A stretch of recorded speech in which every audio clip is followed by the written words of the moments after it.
Welcome, friends, to Narrated Archives.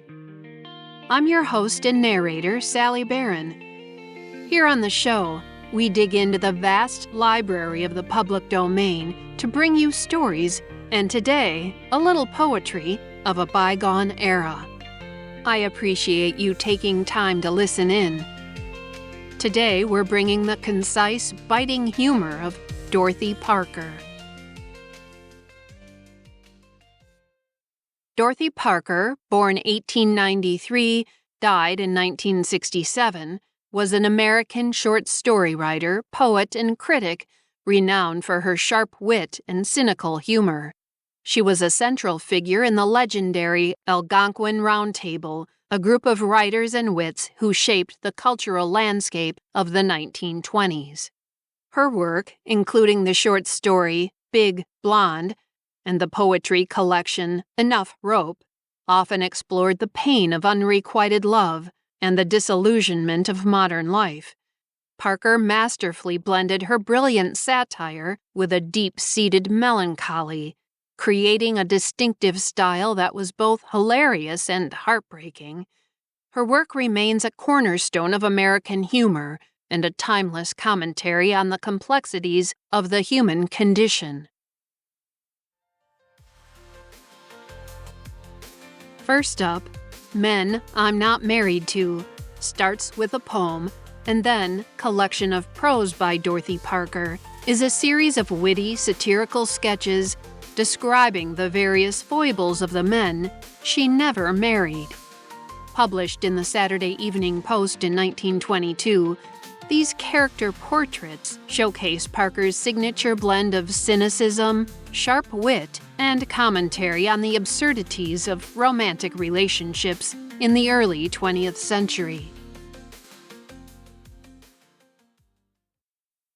Men I'm Not Married To. No matter where my route may lie, no matter whither I repair, in brief, no matter how or why, or when I go, the boys are there. On lane and byways, street and square, on alley, path, and avenue, they seem to spring up everywhere.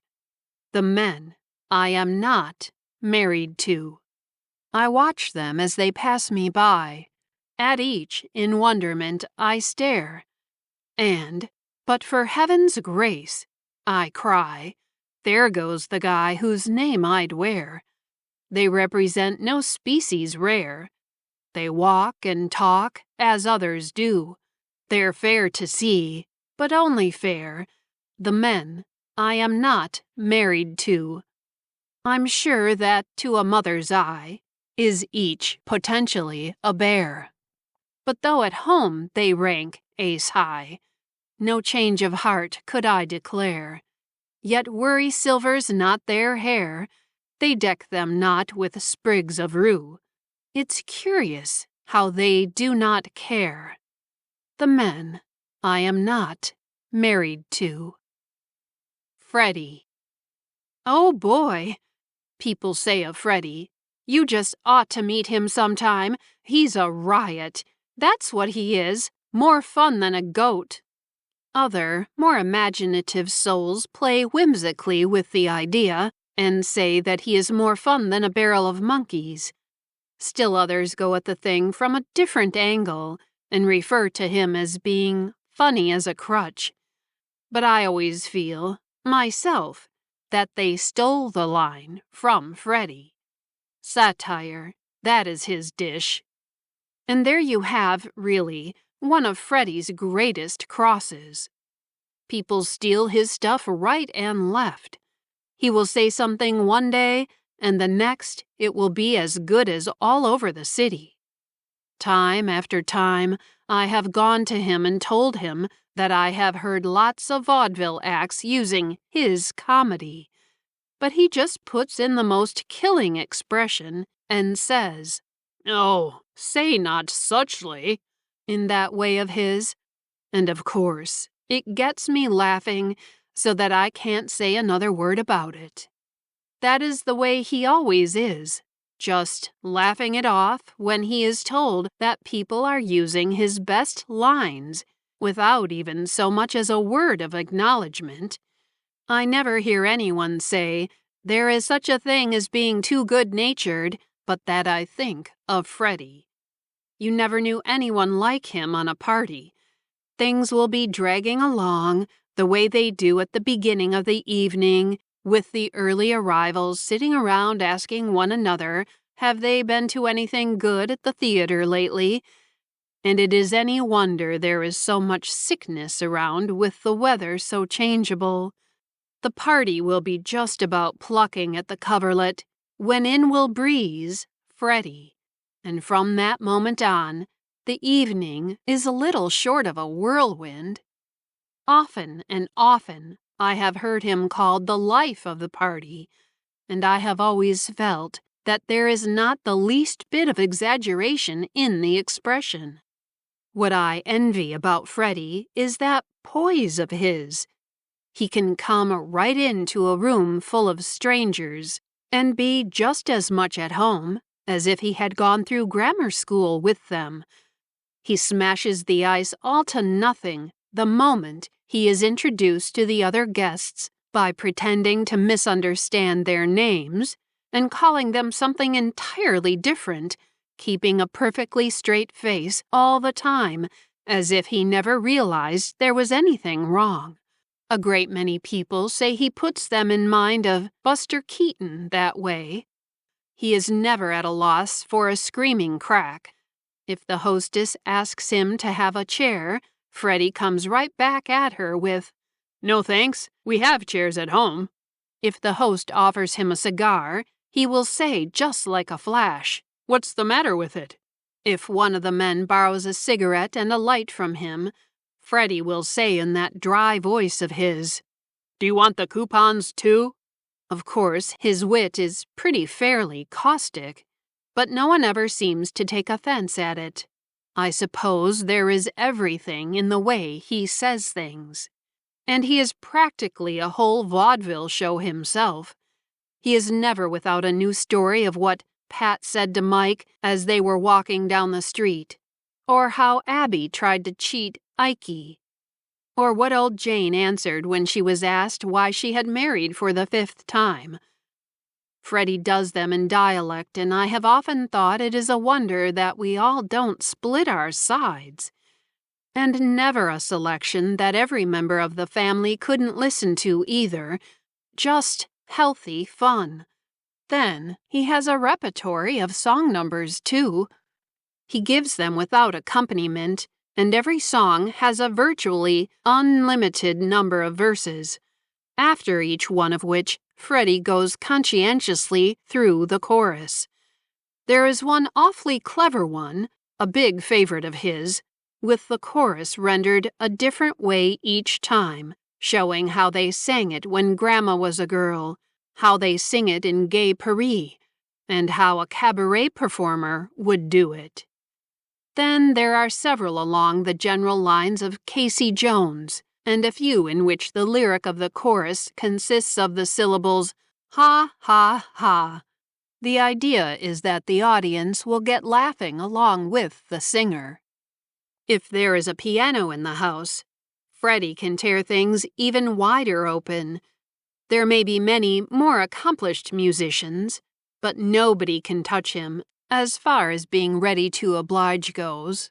There is never any of his hanging back, waiting to be coaxed or protesting that he hasn't touched a key in months.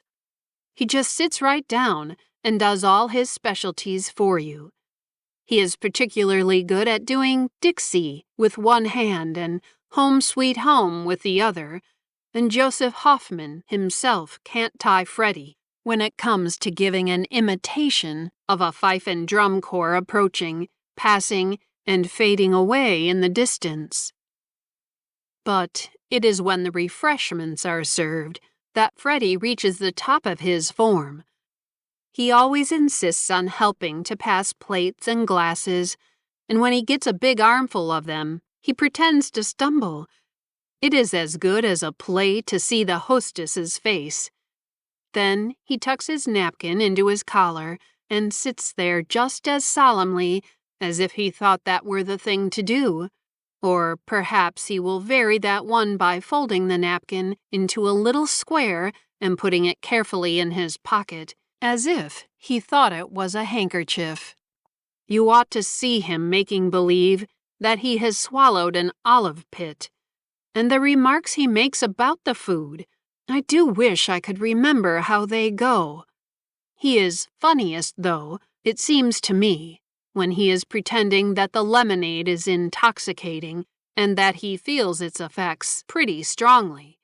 When you have seen him do this, it will be a small surprise to you that Freddie is in such demand for social functions.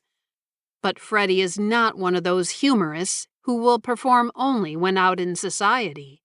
All day long he is bubbling over with fun, and the beauty of it is that he is not a mere theorist as a joker.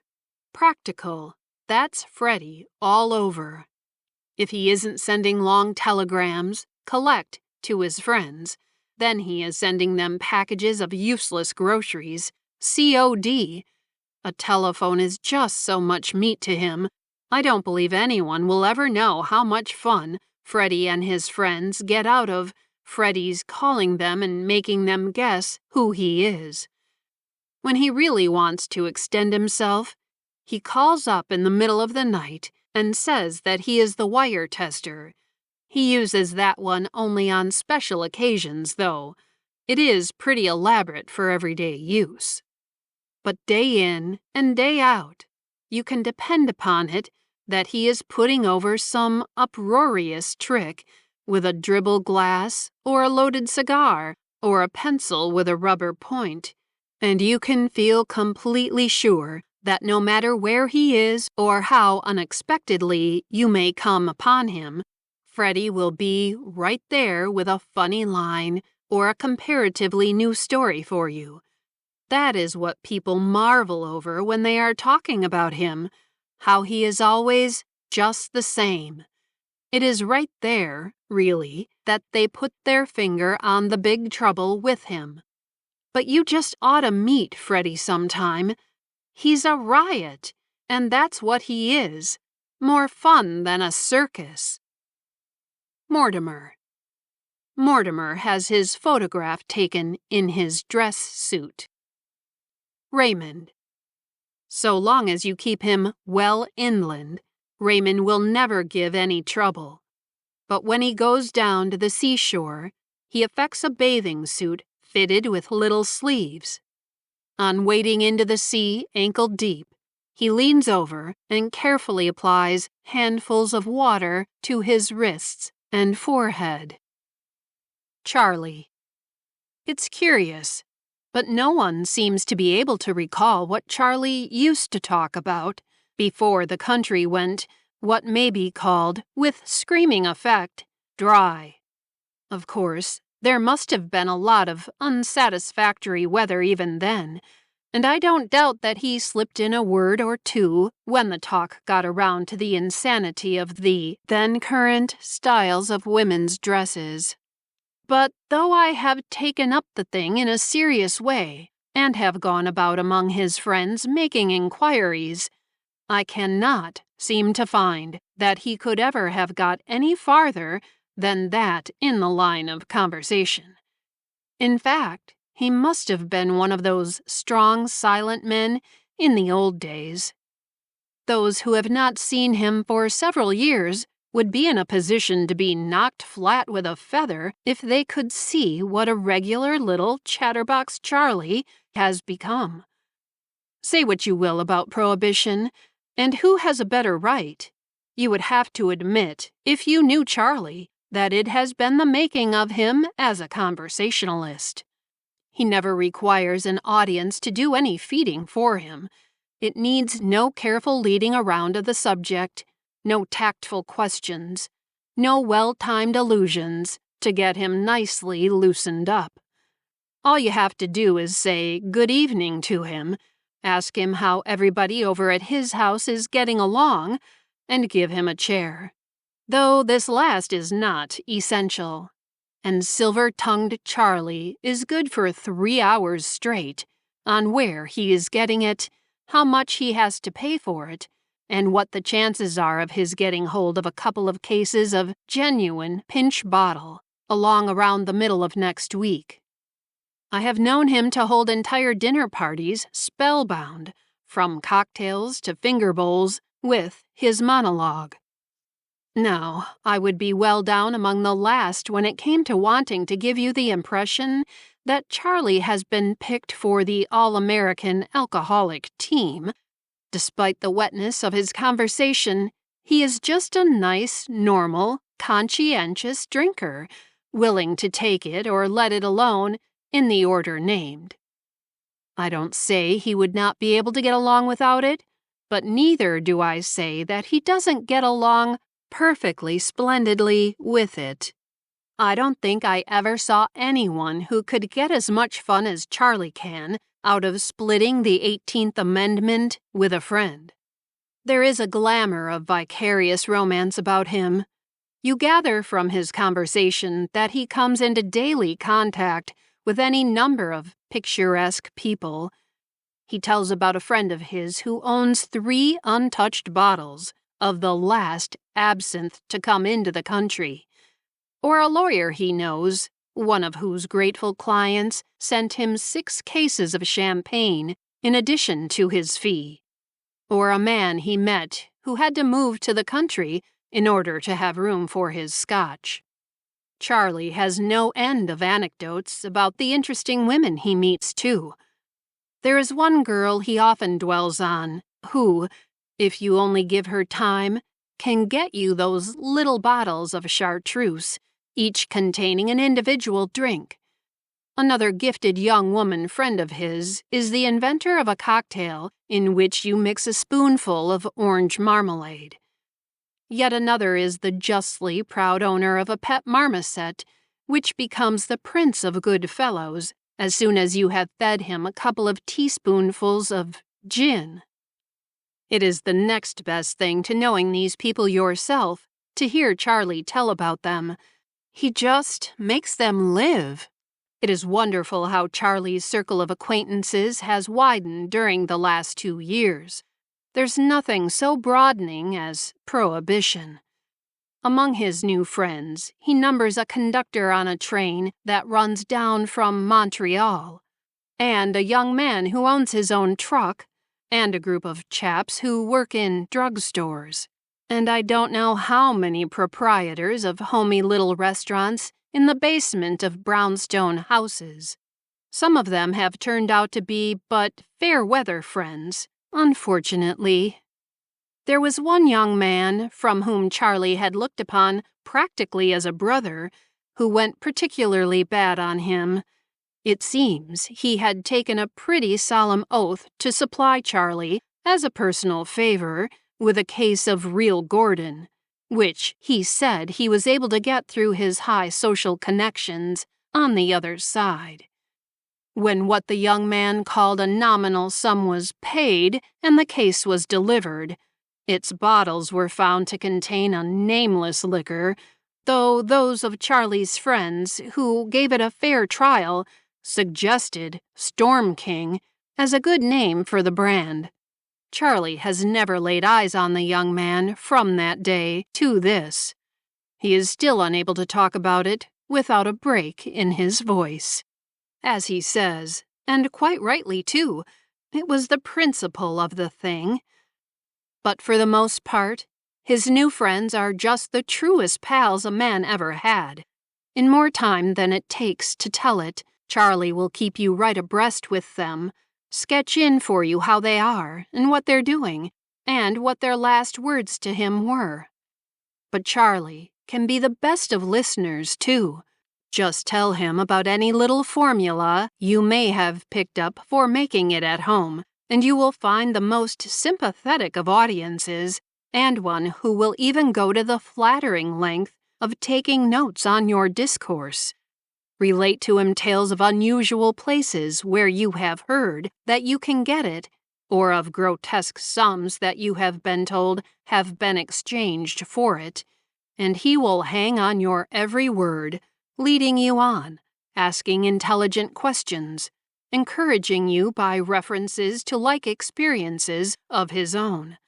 But don't let yourself get carried away with success and attempt to branch out into other topics, for you will lose Charlie in a minute if you try.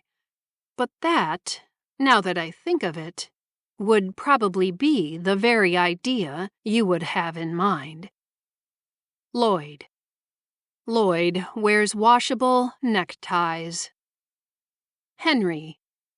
You would really be surprised at the number of things that Henry knows just a shade more about than anybody else does. Naturally, he can't help realizing this about himself, but you mustn't think for a minute that he has let it spoil him. On the contrary, as the French so well put it, he has no end of patience with others, and he is always willing to oversee what they are doing and to offer them counsel. When it comes to giving his time and energy, there is nobody who could not admit that Henry is generous. To a fault, I have even heard people go so far as to say. If, for instance, Henry happens to drop in while 4 of his friends are struggling along through a game of bridge, he does not cut in and take a hand, thereby showing up their playing in comparison to his. No, Henry draws up a chair and sits looking on with a kindly smile. Of course, now and then he cannot restrain a look of pain, or an exclamation of surprise, or even a burst of laughter as he listens to the bidding, but he never interferes. Frequently, after a card has been played, he will lean over and, in a good-humored way, tell the player what he should have done instead, and how he might just as well throw his hand down then and there, but he always refuses to take any more active part in the game. Occasionally, when a uniquely poisonous play is made, I have seen Henry thrust his chair aside and pace about in speechless excitement. But, for the most part, he is admirably self-controlled. He always leaves with a few cheery words to the players, urging them to keep at it and not let themselves get discouraged. And that is the way Henry is about everything. He will stroll over to a tennis court and stand on the sidelines, at what I am sure must be great personal inconvenience, calling words of advice and suggestion for sets at a stretch. I have even known him to follow his friends all the way around a golf course, offering constructive criticism on their form as he goes. I tell you, in this day and generation, you don't find many people who will go as far out of their way for their friends as Henry does, and I am far from being the only one who says so, too. I have often thought that Henry must be the boy who got up the idea of leaving the world a little better than he found it, yet he never crashes in on his friends' affairs. Only after the thing is done does he point out to you how it could have been done just a dash better. After you have signed the lease for a new apartment, Henry tells you where you could have got one cheaper and sunnier. After you are all tied up with the new firm, Henry explains to you where you made your big mistake in leaving the old one. It is never any news to me when I hear people telling Henry that he knows more about things than anybody they ever saw in their lives. And I don't remember ever having heard Henry give them any argument on that one. Joe. After Joe had had 2 cocktails, he wanted to go up and bat for the trap drummer. After he had 3, he began to get personal about the unattractive shade of the necktie worn by the strange man at the next table. Oliver. Oliver had a way of dragging his mouth to one side by means of an inserted forefinger, explaining to you, meanwhile, in the necessarily obscured tones, the work which his dentist had just accomplished on his generously displayed back teeth. Albert sprinkled powdered sugar on his sliced tomatoes. Next, I've chosen a few additional poems that exhibit her concise, insightful wit. The Chosen, Inscription for the Ceiling of a Bedroom, Inventory, and Verse for a Certain Dog. The Choice. He'd have given me rolling lands, houses of marble and billowing farms, pearls to trickle between my hands, smoldering rubies to circle my arms. You'd only a lilting song, only a melody, happy and high. You were sudden and swift and strong. Ever a thought for another I had. He'd have given me laces rare, dresses that glimmered with frosty sheen, shining ribbons to wrap my hair, horses to draw me as fine as a queen. You'd only to whistle low, gaily I followed wherever you led. I took you and let him go. Somebody ought to examine my head. Inscription for the Ceiling of a Bedroom. Daily dawns another day. I must up to make my way, though I dress and drink and eat, move my fingers and my feet, learn a little here and there, weep and laugh and sweat and swear, hear a song or watch a stage, leave some words upon a page, claim a foe or hail a friend. Bed awaits me at the end. Though I go in pride and strength, I'll come back to bed at length. Though I walk in blinded woe, back to bed I'm bound to go. High my heart, or bowed my head, all my days but lead to bed. Up and out and on, and then ever back to bed again. Summer, winter, spring, and fall, I'm a fool to rise at all. Inventory. 4 be the things I am wiser to know: idleness, sorrow, a friend, and a foe. 4 be the things I'd been better without: love, curiosity, freckles, and doubt. 3 be the things I shall never attain: envy, content, and sufficient champagne. 3 be the things I shall have till I die: laughter and hope, and a sock in the eye. Verse for a Certain Dog. Such glorious faith as fills your limpid eyes, dear little friend of mine I never knew. All innocent are you, and yet all wise. For heaven's sake, stop worrying about that shoe. You look about, and all you see is fair. This mighty globe was made for you alone. Of all the thunderous ages, you're the heir.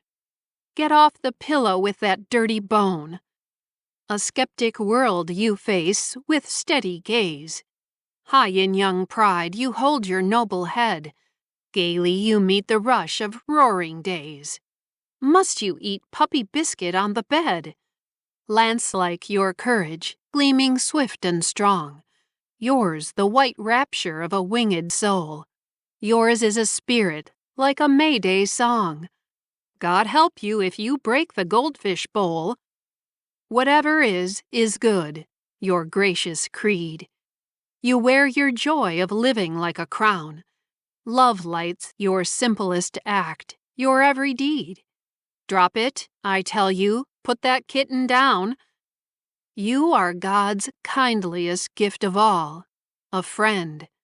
Your shining loyalty unflecked by doubt. You ask but leave to follow to the end.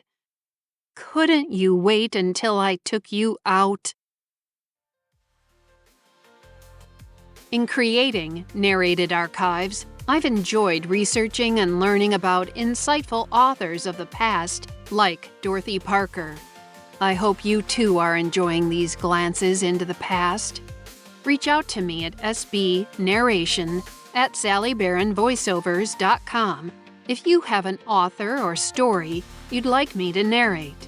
Please follow, rate, and review wherever you listen to Narrated Archives. Thanks for listening.